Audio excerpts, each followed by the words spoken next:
watch? Well, I'm going to show you how to resize the wristband on your watch, and it's actually very simple. And you only need one tool to do it. Now, this is the preferred tool that I want you to use for this. Now, especially if you have an expensive watch, you definitely want to use the appropriate tool for the job. For example, you could try one of these. If you know what this is that little key that you use on your cell phones that you use to pop out the old SD cards with. You can try this. You can try a thumbtack. Some people use a paper clip. But I got to warn you, all three of these DIY methods are very dangerous because you could scratch your very valuable watch. Which is why I tell you to just use the $8 tool that all the jewelers use when you take it in, and the jewelers charge you $30. This is the tool you need here. This is called a watch wristband link removal tool, and I'll put a link to it in the video description down below for you. It's only $8 off Amazon, so everybody should own one. Especially if you own multiple watches, you really should have one of these. Don't keep doing it with paper clips and thumbtacks and all those other things. Do it with the right tool. The first thing you need to decide here is how big to set this. Like, how many links do I need to remove? You don't want your watch so loose that it's going to flop down and go over your wrist like this. You don't want it on the wrist bone. You want it above the wrist bone, and you want it to sit reasonably snug but not tight that it leaves an impression on your skin. So what I do is I put it on like this. You push the bottom up here, push up the links, and see how many are dangling there. And it looks like about 3 links are dangling, okay, on that side. And remember, folks, this is not the place to get lazy. You want to remove equal number of links from both sides. So I have to remove 3 from here and 3 from here. Don't make it lopsided because you want this clasp here to always be in the middle. Okay, so here is our patient and here is the tool. What you do is you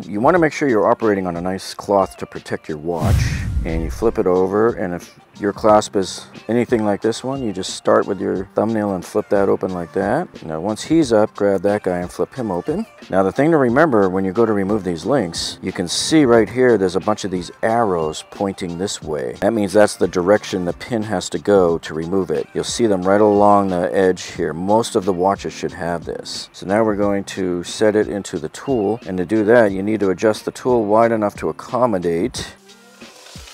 And remember, see, the arrows are facing here towards you, towards the camera. Line it up in the tool, and you want to align it so that this pin, as you screw it in, goes right up to the pin that's on the wristband. And then once it does, you just start screwing it in. And then on the other side, you want to make sure it's aligned so that you can see the pin through that slot right there on the other side of the fixture. Because when we start screwing in with that thumbnail on the other side, it's going to force the pin out through this opening.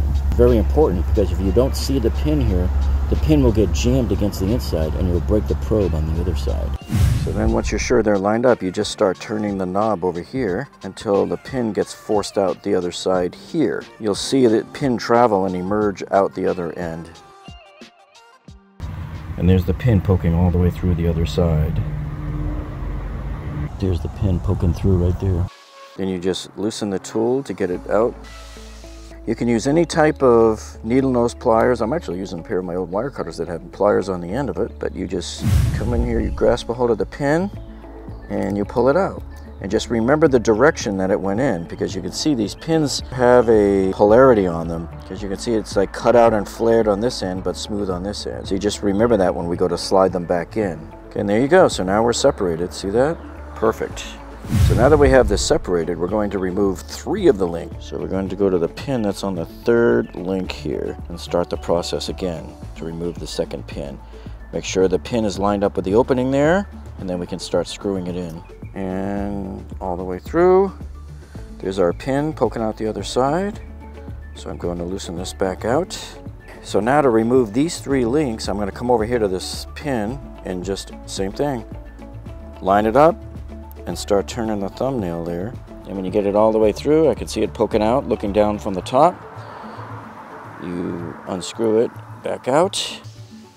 There's our pin hanging out, and let's pull out that pin. Okay, so there's our pin out again. And boom, there's our 3 links missing. And you just do the same thing to the other side to shorten it down. To take the 3 links off the other side, you do just the same thing you did on the first side. You just screw it in there until it forces the pin out, screw it back out.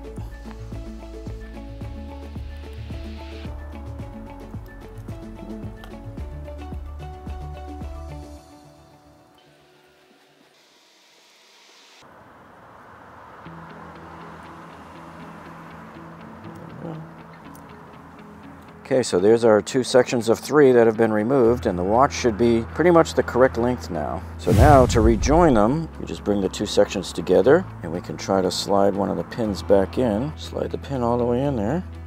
See? Now you'll notice there's a little bit of a stub left on the top of it. What I kind of do is I push the wristband against the wall of the tool to force it down a little more like that.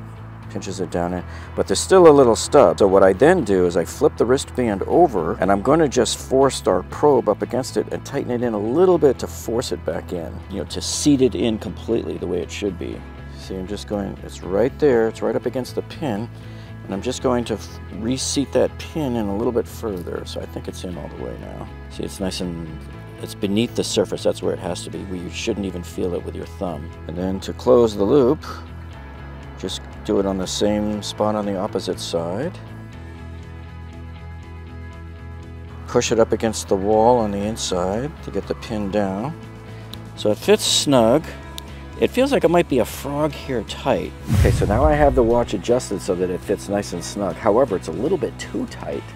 So now what we got to do is we're going to make some micro adjustments here on the clasp for the watch wristband, and I'll show you how to do that.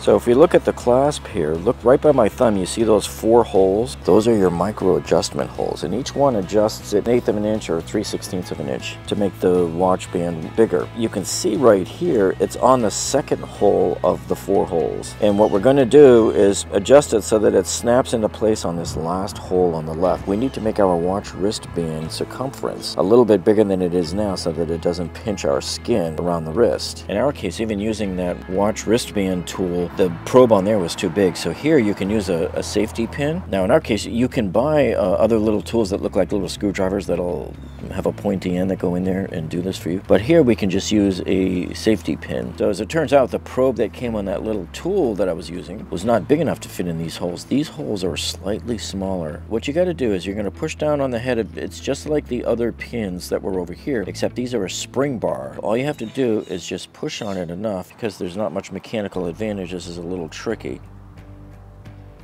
Here you go. See how it just popped right out there? Okay, now at this point, you don't want to do anything. You just want to slide it over to this last hole here. And I just push it down with my thumb. It's a little tricky because you need to get this spring load here to go underneath that metal bracket. So you get it in there. And then you just wiggle it around, see, and it locks right into place. So now it's there. Now we want to flip over the wristband and do the same thing to the opposite side. Here we are on the other side, and you can see it's in the second hole, and we're going to have to move it over to the first hole. So again, try to push it down. I think we got it. Here we go. And then if you're careful enough, like we are here, all you got to do is just move this thing over to the end, and it should click into place if you just wiggle it around in the right spot. And there it is.